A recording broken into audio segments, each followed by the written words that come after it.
Bismillahirrahmanirrahim. Assalamualaikum warahmatullahi wabarakatuh dan salam sejahtera. Pertamanya, saya ingin memaklumkan bahawa pusat pemberian vaksin di MyTech akan mula beroperasi pada hari esok. Dan ini adalah lawatan saya untuk melihat persiapan di Malaysian International Trade and Exhibition Centre. Dan saya dapati semua persiapan sedang dijalankan dengan rapi untuk kita mula menerima penduduk di wilayah Persekutuan Kuala Lumpur di pusat PPV MyTech ini. Saya juga ingin memaklumkan bahawa saya telah mengadakan satu pertemuan yang baik dan produktif dengan Yang Amat Berhormat Menteri Besar Selangor baru saja tadi, dan kami telah setuju untuk bekerjasama rapat, berkongsi maklumat dan juga meningkatkan kadar suntikan di negeri Selangor, sebab negeri Selangor menjadi ground zero ataupun epicenter kepada penularan wabak COVID-19 buat masa ini. Dan kami telah bersetuju untuk keluarkan kenyataan bersama pada hari ini, petang nanti, berkenaan dengan isu yang telah berbangkit yang ada kaitan dengan pendaftaran bagi vaksin AstraZeneca pusingan kedua untuk satu penyelesaian yang lebih tepat. Kedua-dua saya dan Menteri Besar telah setuju dikeluarkan kenyataan bersama supaya tidak ada masalah dari segi salah faham dan juga tafsiran yang lain yang berlaku. Saya juga ingin umumkan bahawa kita CITF telah buat keputusan untuk meningkatkan lagi kapasiti pemberian vaksin di Lembah Kelang. Dengan itu, saya ingin umumkan bahawa bermula pada 7 hari bulan Jun, kita akan tambah beberapa PPV berskala mega di Lembah Kelang. Saya juga telah memaklumkan perkara tersebut kepada Menteri Besar Selangor tadi. Yang mana di Selangor kita akan tambah 3 PPV mega, iaitu di The Mines Convention Centre di Seri Kembangan, di UiTM Puncak Alam, dan di Setia City Convention Centre. Manakala di Kuala Lumpur kita akan tambah 2 lagi, iaitu di KLCC Convention Centre dan juga satu PPV mega di perkarangan Stadium Nasional Bukit Jalil. Kita juga akan meningkatkan kapasiti di MyTech ini, di mana kita akan buka lebih banyak lagi stesen suntikan dan juga dewan untuk digunakan sebagai PPV mega. Minggu depan saya akan ke negeri Pulau Pinang bagi membincangkan pembukaan PPV mega di Pulau Pinang, dan selepas itu saya akan ke Johor untuk membincangkan dengan kerajaan negeri Johor pembukaan PPV mega di negeri Johor. Saya juga ingin menjawab bahawa semalam penempahan slot untuk janji temu di PWTC telah dipendekkan beberapa jam, dan ini telah menyebabkan kesesakan berlaku dalam tempoh 1-2 jam yang dapat kita selesaikan. Dan hari ini setakat sekarang laporan daripada PWTC seperti biasa, lancar dan tiada apa-apa masalah. Saya juga ingin menjawab berkenaan dengan isu yang dibangkitkan oleh Persatuan Perubatan Malaysia dan juga Persatuan Perubatan Pengamal Perubatan Swasta, yang mengatakan bahawa klinik-klinik swasta tidak dilibatkan. Ya. Saya ingin memaklumkan bahawa daripada 2,500 GP klinik yang telah berdaftar dengan PH Corp, 1,800 telah pun menghadiri latihan. Walaupun kita anggap vaksinasi ini sebagai satu tugas tugasan ruji GP, tetapi bagi vaksinasi COVID-19 dia agak berbeza daripada vaksinasi yang lain. Ya, dari segi dia punya penyimpanan dia, cold storage dan sebagainya. Sebab itu walaupun kita nak melibatkan seramai mungkin GP, mereka perlu ada onboarding training bersama dengan PH Corp yang merupakan sebenarnya onboarding yang sangat-sangat mudah dan ringkas. Daripada 2,500, 1,800 telah pun menghadiri onboarding dengan PH Corp. Dan Yang Berhormat Menteri Kesihatan telah keluarkan satu arahan melalui surat KSU KKM bertarikh 25 Mei, di mana sebelum ini cawangan kawalan amalan perubatan swasta KKM ataupun UCAPS perlu pergi ke klinik untuk buat lawatan sebelum klinik itu diluluskan untuk menjadikan pusat PPV.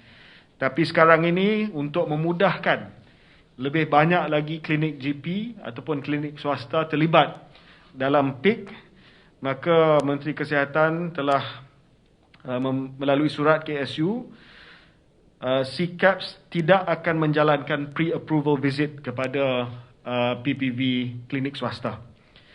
Cuma unit kawalan amalan perubatan swasta KKM akan mengadakan lawatan pemantauan ke atas klinik tersebut selepas mereka mula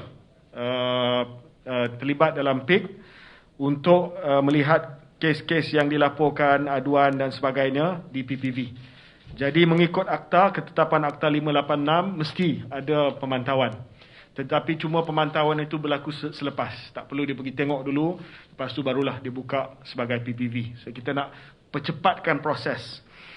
Dengan ini, saya harap semua pengarah kesihatan negeri dapat memudahcarakan penglibatan PPV bukan hanya di GP, tetapi semua PPV swasta yang merangkumi PPV General Practitioner, klinik swasta, PPV klinik pakar, PPV hospital swasta dan juga PPV pusat jagaan ambulatory swasta.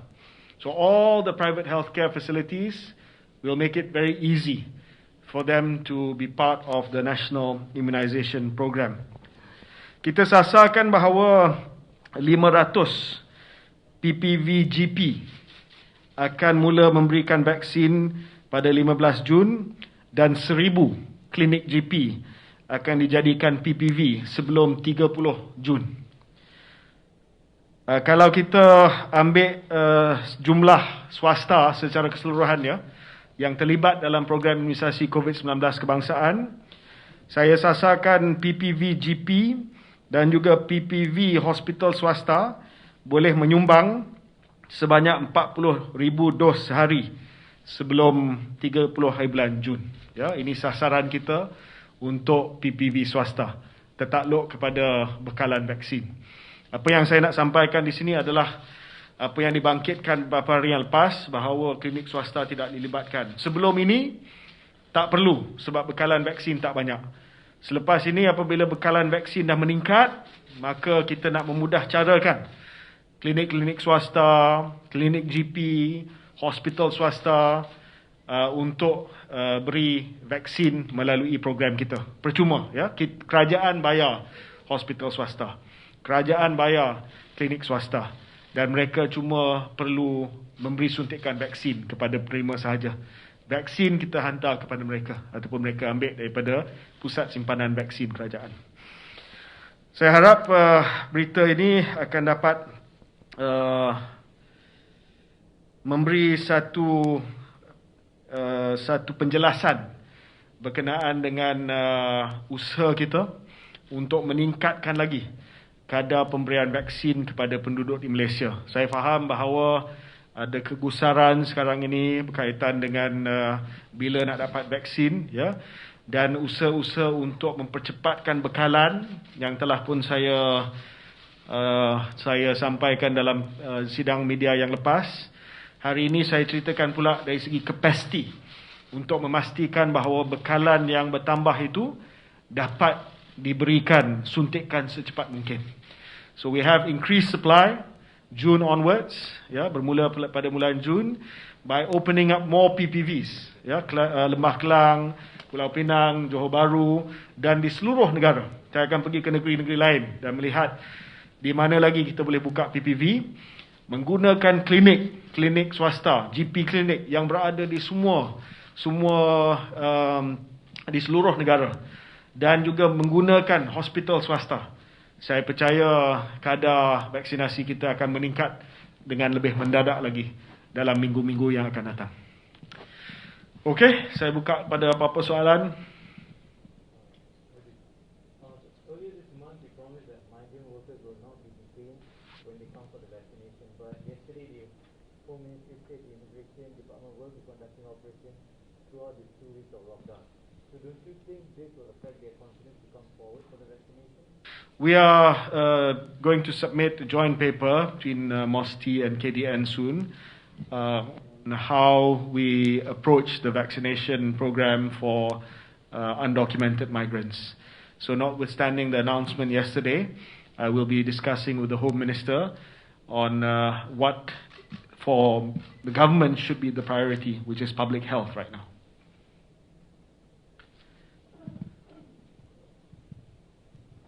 Any questions? Dalam media sosial macam-macam soalan. Tak jumpa media tak langsung.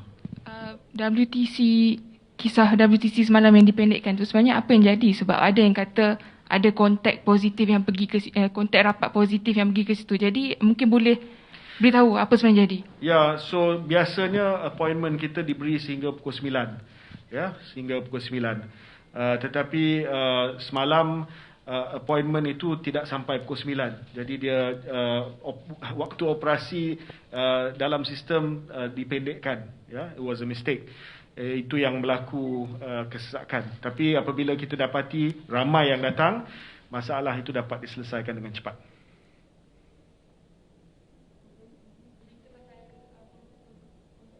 Takat ini saya tak terima apa-apa.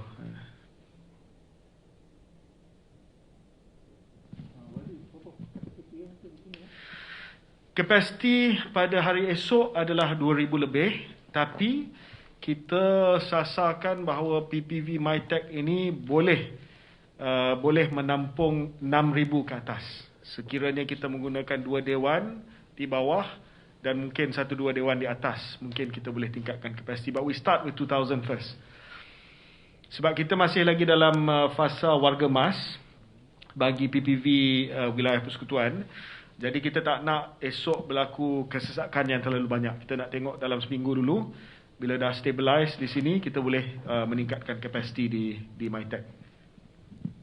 YBKJ, my questions, I'm here, is related to statements issued by, I think, Dato Sri Najib. Just now he actually suggested to have a drive-through vaccination. So for you, do you think this is feasible? And second question is, I think YB Yobin just issued a statement an hour ago regarding to her question on the 150,000 vaccines in June. Is maximum vaccination or average in average? So we have reached 107,000 a day. I think it was 2 days ago. We will be able to reach 150,000 a day very soon with the arrival of increasing supplies. And I want to ensure that 150,000 becomes an average rather than a peak once in a while. So we are working very hard to ensure that we can get up to 150,000 average this coming month, which is June. There are some days where we drop because there are some states which operate on a 6-day cycle. We are trying to increase to 7 days, but in some states where some of the centers are run by KKM, they requested the rest day because they are really, really stretched, and we have to understand this for the KKM staff. So we are seeing how we can bring in additional manpower, whether it's from the private sector, whether it's retired nurses, so this is something that we'll be discussing tomorrow, or whether we can train more people to be able to give the vaccines. But tomorrow, Dr. Adham and I will be discussing this, how we can augment the tenaga kerja. Yeah. So what was the other question again? Oh, drive-through. Yeah. So we have piloted the drive-through already at USM Kubang Krian in Kota Baru. And other states have asked also for permission to start the drive-through. So I will give the instructions tomorrow that following the successful drive-through piloting in USM Kubang Krian, other states can also implement the drive-through. But I just requested for 24 hours to set the guidelines, because there needs to be safety guidelines in place kalau nak buat drive-through. Dia kena ada, dia tak boleh pandu lalu terus cucuk lepas tu dia pergi. Dia kena ada observation period. Saya risau nanti ada negeri yang buat terus pandu lalu, dia datang seorang driver, dia cucuk lepas tu 5 minit lagi dia pengsan. So we have to have guidelines in place. It's a good idea.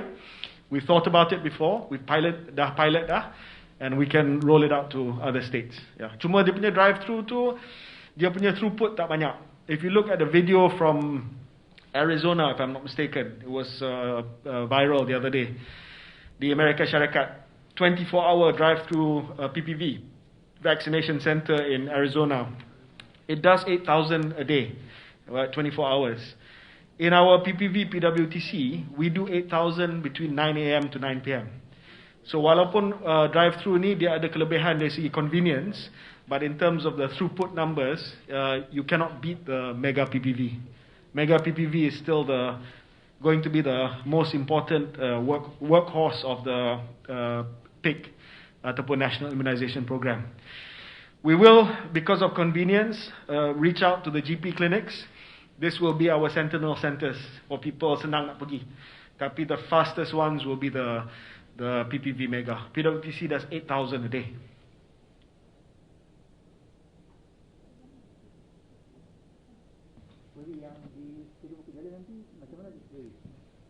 So Stadium Bukit Jalil kita dah ada satu PPV yang akan buka pada bukan minggu ni tapi minggu akan datang, dan kita telah buat keputusan untuk menambah satu lagi PPV yang akan menggantikan PPV ataupun yang akan tambah kapasiti di Bukit Jalil, iaitu satu kemah besar di tempat letak kereta. Kemah besar itu akan dijadikan sebagai PPV mega.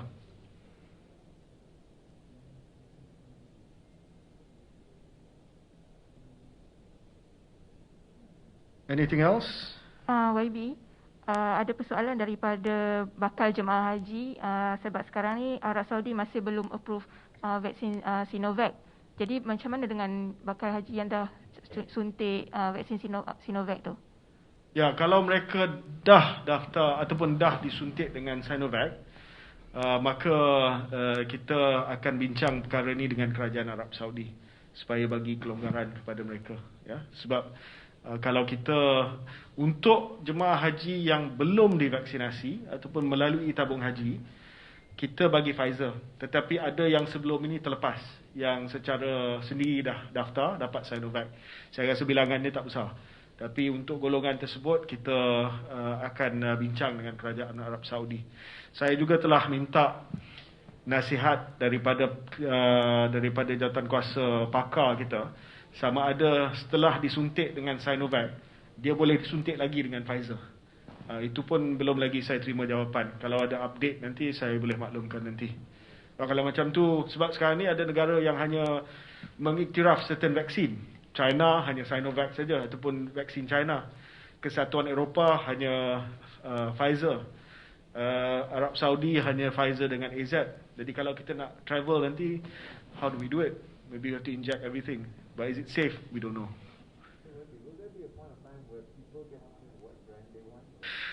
Well, that was the thinking, but right now we are focusing on accelerating the vaccination process. Kalau kita bagi pilihan nanti, maybe that will slow things down. We'll wait, nak tengok. So right now, I've decided as far as policy is concerned, we thought about that initially, but now the concern is to increase and ramp up the numbers. So we just give whatever we have.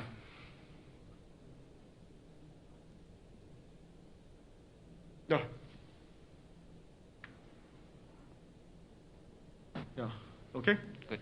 Terima kasih, thank you. Oh sorry, one other thing. I think dalam masa yang terdekat kita akan ada satu feature, yes, I want to announce this. Kita akan ada satu feature dalam MySejahtera help desk kita yang membolehkan mereka yang dapat tarikh yang tersilap AstraZeneca dan sebagainya untuk mereka buat pembatalan ataupun tukar tarikh untuk memudahkan mereka yang hari itu dapat maklumat yang silap. Dan juga feature berkenaan dengan ibu mengandung dengan ibu menyusu akan keluar dalam beberapa hari lagi nanti. Ya? Okay, thank you everyone.